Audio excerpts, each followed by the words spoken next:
In the hills of Quebec, where the mist rolls thick over the Laurentian forests, there stood a grand but weathered Victorian mansion, once the home of Donald Sutherland. The house had been his refuge, a retreat from Hollywood's glare, where he spent his final years in quiet seclusion. After his passing, the estate remained untouched for months, its windows staring blankly like hollow eyes, the wind rattling the shutters with an eerie persistence. When the house finally went on the market, few dared to inquire. Locals whispered about strange occurrences, candles flickering in empty rooms, the sound of heavy footsteps echoing through the halls long after the last guests had left. But the official listing ignored the rumors. It was a historical estate, an artist's sanctuary, ripe for a new beginning. The buyers were a couple from Montreal, Elliot and Vanessa Rousseau, young, ambitious, and skeptical of ghost stories. Elliot was a journalist, drawn to the idea of owning a home with history, while Vanessa, an interior designer, saw potential beneath the dust and decay. The price was suspiciously low for such a property, but they dismissed it as mere superstition. From the moment they moved in, the house seemed to breathe around them. The old wood groaned as if adjusting to new occupants, and at night, an unexplained coldness settled over their bedroom, no matter how high they set the heat. Vanessa, working late in the study, often felt a presence behind her, a shadow in the periphery, just beyond sight. Then came the voice, soft at first, barely more than a whisper, a deep, resonant murmur that seemed to come from the walls themselves. Elliot brushed it off as old pipes, but Vanessa wasn't so sure. She had read about Donald Sutherland's voice, distinct, unforgettable. Could a house remember a voice like that? One night, Elliot woke to find the bedroom door ajar. He was certain they had locked it. In the dim glow of the hallway, he saw movement, a tall figure, its outline unmistakable. The air carried the faintest trace of cigar smoke, though neither of them smoked. He called out, but there was no reply, only the distant creak of the staircase. Days later, Vanessa uncovered a hidden panel in the library, revealing a stack of old VHS tape, Sutherland's personal recordings. As she played them, his voice filled the room, reading poetry, recounting memories of his life, his musings on death. The house seemed to come alive with his presence, the walls reverberating with his words. Then the whisper returned, this time clearer. "Do you hear me?" Vanessa froze. The voice was unmistakable.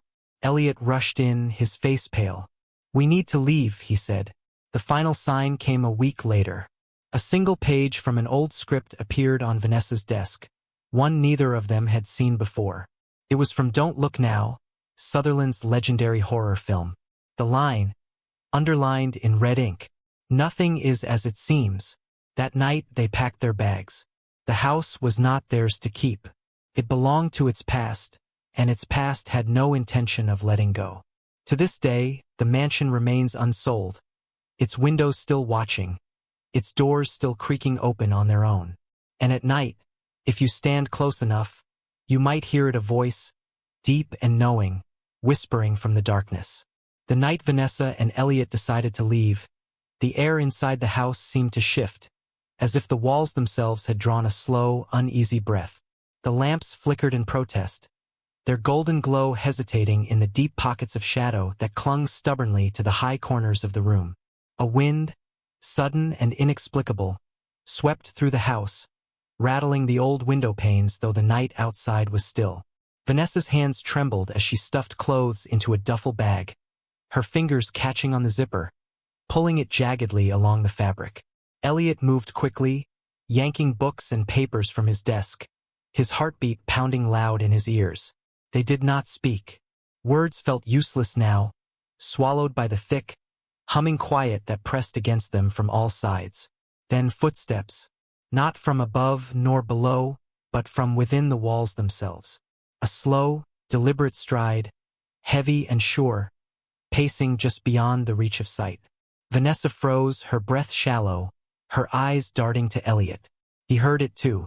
They turned in unison toward the hallway, where the door to the library stood slightly ajar. The darkness beyond it yawned open, black and silent. Elliot's throat was dry as he took a step forward, His rational mind fought to ground him, to force an explanation into the moment. Perhaps an old heating duct expanding with the cold, or a bird trapped in the chimney.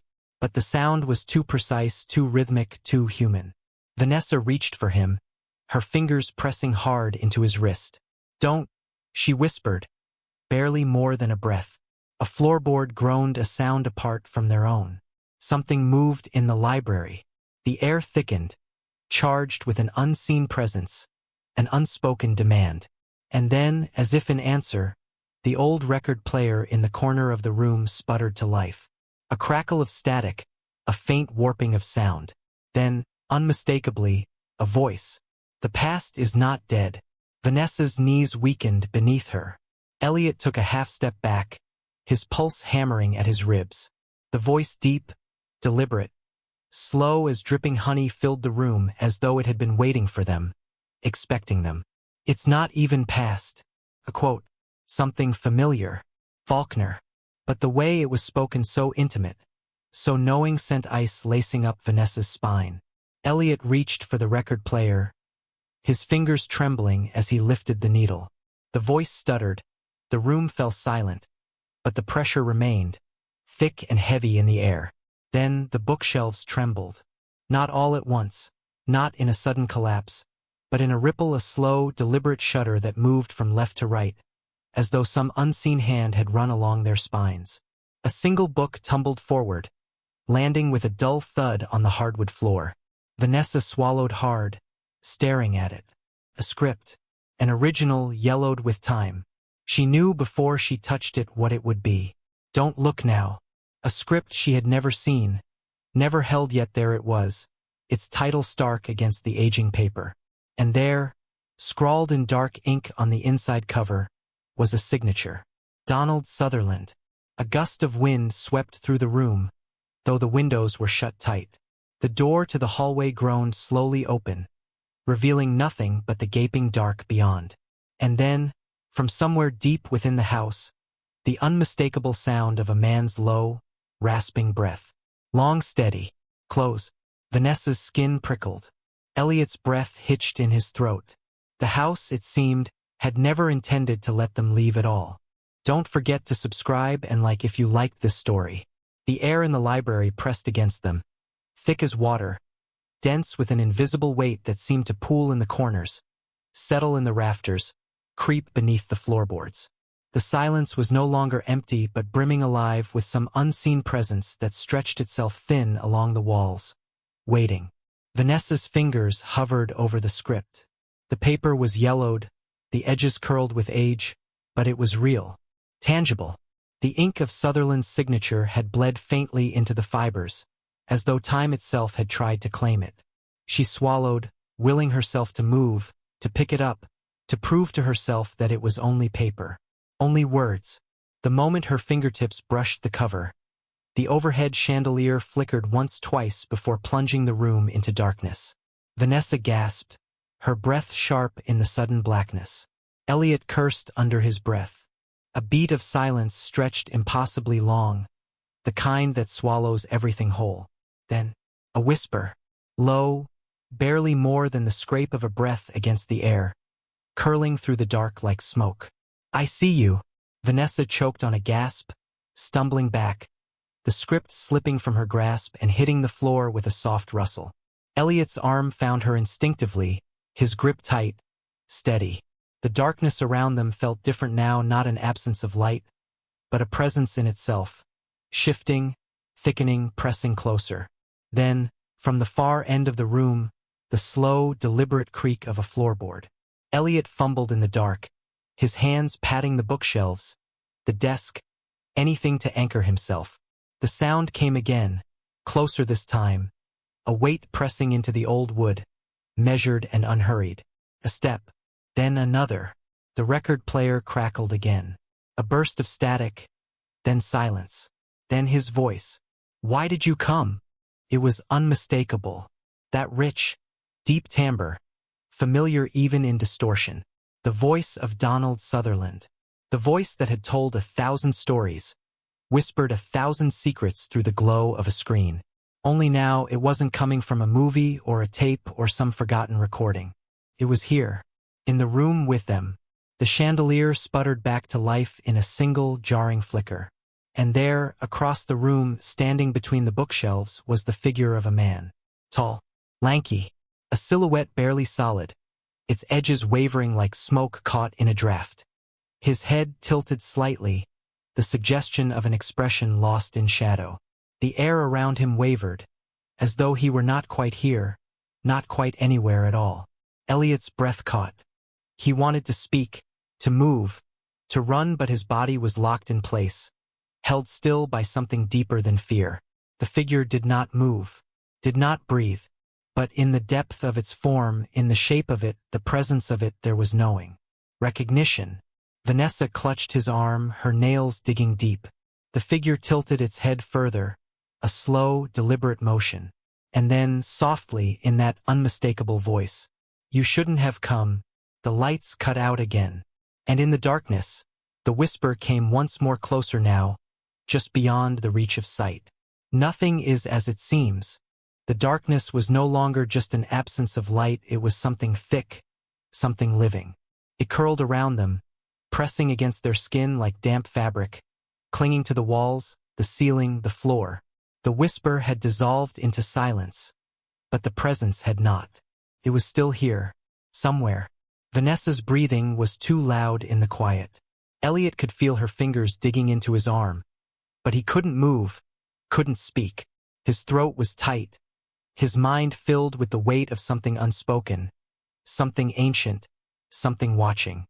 A floorboard groaned, not beneath their feet, across the room, near the bookshelves. Then, a slow, steady inhale. It was the kind of breath that comes from a man standing close enough to touch, though the dark still held its secrets.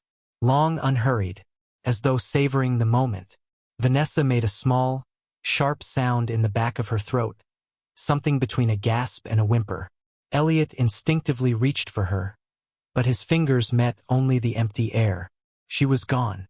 His heart slammed against his ribs. He turned wildly, his hands outstretched, but there was nothing, just space, just void, just wrongness. "Vanessa?" His voice came out weak, unsteady.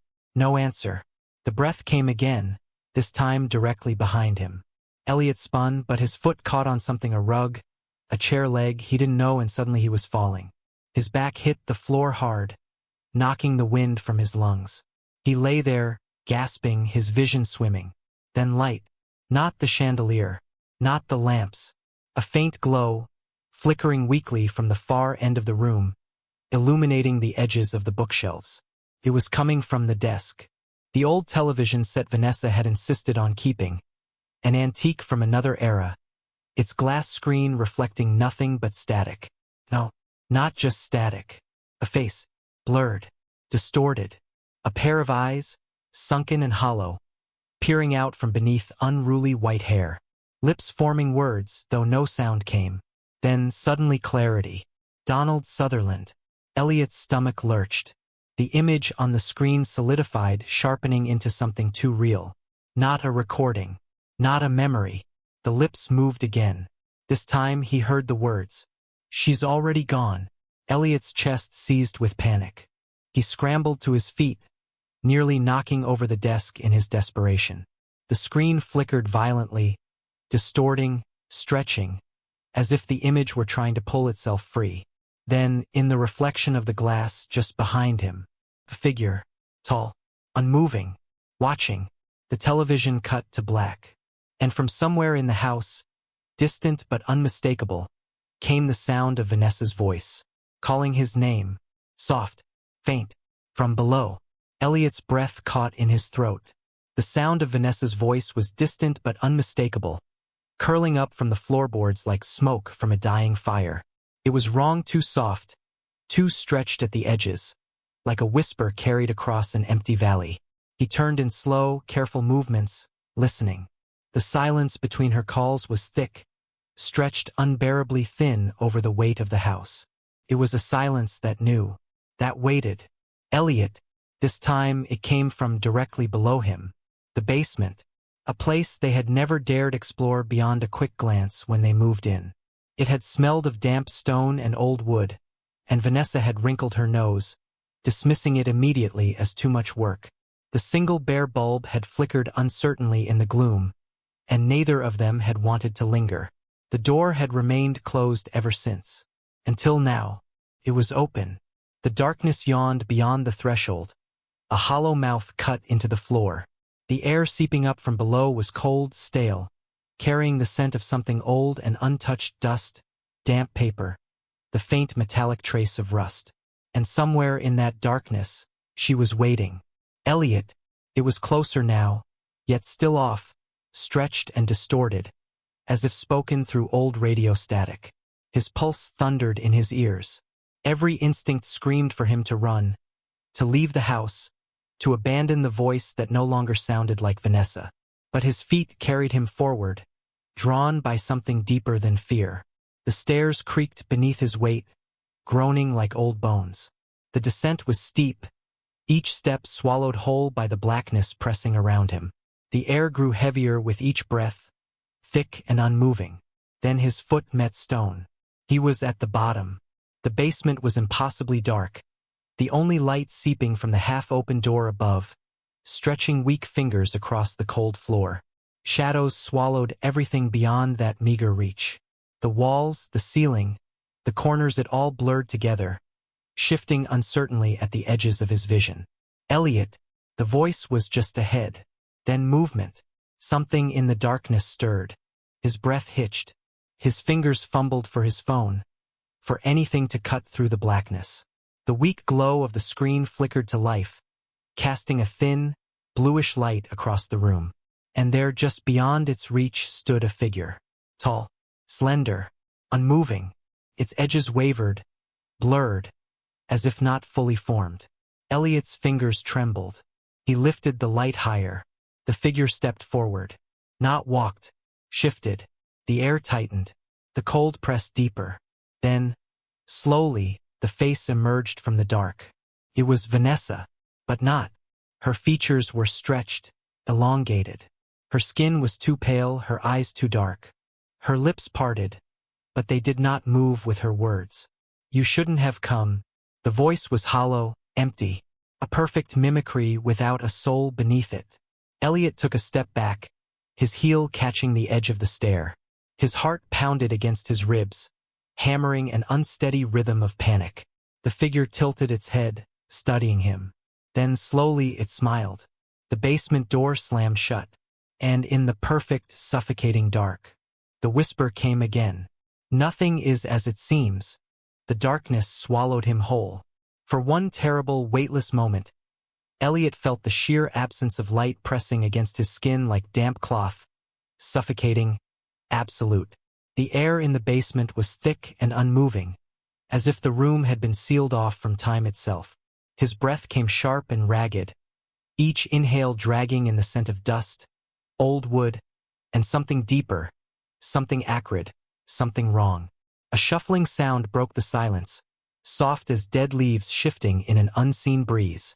Elliot forced himself to move, to turn, to run, but his legs felt slow, leaden, as if he were moving through deep water. His phone was still clutched in his hand, the faint glow of the screen barely piercing the blackness, illuminating only fragments, the jagged edge of a splintered shelf, the ghostly outline of old furniture draped in sheets, a floor covered in dust so thick it looked untouched for decades. And then her, Vanessa, or the thing that was Vanessa, stood only a few feet away, just beyond the trembling reach of his light. She wasn't moving. She wasn't breathing. Her head was tilted at an unnatural angle, her lips parted slightly, her eyes wide and too dark, like the glassy void of a doll's stare. And yet, the longer he looked, the less certain he was that she was even there at all. The edges of her body wavered, shifting like a mirage in the desert heat, flickering in and out of the blackness, as if she were caught between two realities. A memory half-formed, a ghost, unfinished. And then, she smiled. It was slow, deliberate, a movement that had nothing to do with muscle, nothing human at all. The skin of her cheeks didn't crease. Her lips didn't stretch naturally. It was like something wearing her face, stretching it over its own. Elliot stumbled back. His pulse thundered in his ears, his thoughts a tangle of panic and disbelief. "Vanessa," he croaked, his voice hoarse. She blinked once. A slow, mechanical motion. Then, in a voice that was almost hers, almost but not quite, she whispered, "He's watching." Elliot's stomach turned to ice. Something shifted behind him. A presence, vast and heavy, like the weight of an unseen storm pressing against the back of his neck. He turned slowly, unwillingly, like a puppet dragged by invisible strings. And there, standing in the farthest recess of the basement, was him. Tall, still, watching. Donald Sutherland. Not as he had been, not the man he had seen in films or interviews, but something older, something stretched thin over time, as if he had been here too long, too deep. His features were sharp and sunken, his eyes black pits reflecting no light, his mouth a thin, unmoving line. The air around him hummed, charged with something unseen, something ancient. Elliot couldn't breathe. The figure of Vanessa stepped closer, her bare feet soundless on the dusty floor. "You shouldn't have come," she said again, softer now, like an afterthought. Donald, the thing that wore his face asterisk, lifted a hand. One slow movement, deliberate, commanding. His fingers curled, not in invitation but in claim. And suddenly Elliot understood. This house did not belong to the living. It never had. It was not haunted in the way of old legends, not cursed in the way of abandoned places. It was a mouth, a hungry, waiting thing. It had devoured Sutherland. Not just his body but his being, his presence, his voice. It had swallowed him whole, and now he had become part of it. A memory without an end. A ghost trapped in the loops of time, reliving whispers, echoes, fragments of what he had been. And it wanted more, needed more. The house breathed. The walls shuddered, the very foundation trembling like a great beast waking from slumber. The darkness thickened, wrapped around Elliot's throat, his chest, his legs, pulling him down, deeper. His knees buckled. "Stay." The voice was not Vanessa's, not Sutherland's. It was the house. And then, light, blinding, searing, cutting through the void like a blade. The basement door had swung open, spilling warm, golden light from the hallway above, breaking the hold of the dark. The presence recoiled, the shapes flickering, unraveling like mist in the wind. Elliot didn't hesitate. He ran. His feet pounded against the stairs, hands clawing at the railing, lungs burning with the sheer desperation of escape. The moment he crossed the threshold, the door slammed shut behind him with a sound like a gunshot, and the mouth fell silent once more. The air was still. The lights flickered gently, as if nothing had happened. But Vanessa was gone. The house did not give back what it had taken. Elliot stumbled through the front door and into the cold night air. The weight lifted the moment he crossed the threshold, the pressure in his skull vanishing like a storm breaking. He collapsed onto the driveway, gasping, trembling, his body shaking violently with the aftershock of what he had seen. The house stood behind him, silent, watching, waiting. It was weeks before he returned. Not because he wanted to but because he had to. Because Vanessa was still there. Because something in the walls had her, was her, had pulled her into the fabric of its existence like another thread in its endless tapestry. The house was empty when he arrived. No furniture, no books, no sign of the life they had tried to build. Only dust, thick and undisturbed, as if no one had lived there for decades. But in the library on the desk lay a single page. A script. Familiar words, underlined in ink. Nothing is as it seems. And from deep within the house, in the hush of absolute stillness, a whisper. Elliot, don't forget to subscribe and like if you liked this story.